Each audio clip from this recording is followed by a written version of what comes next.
Since we've started installing rooftop solar systems, we often get the question of, is my roof a good roof for solar? And there are a couple of factors that go into that.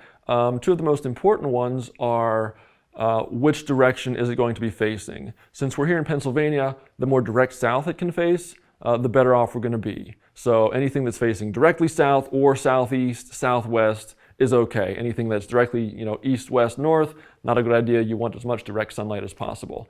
Something that inhibits direct sunlight, obviously, is shading. So that's the second point that you want to watch out for is, do you have trees overhanging the roof? Do you have chimneys and stuff on the roof that would, shade the panels?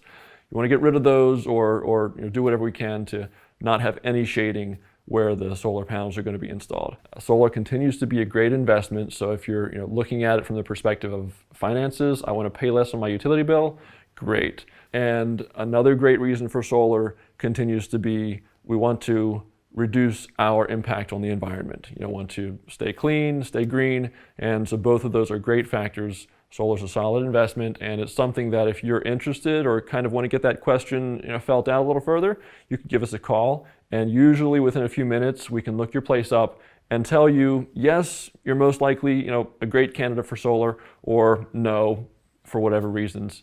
So it's as simple as a phone call.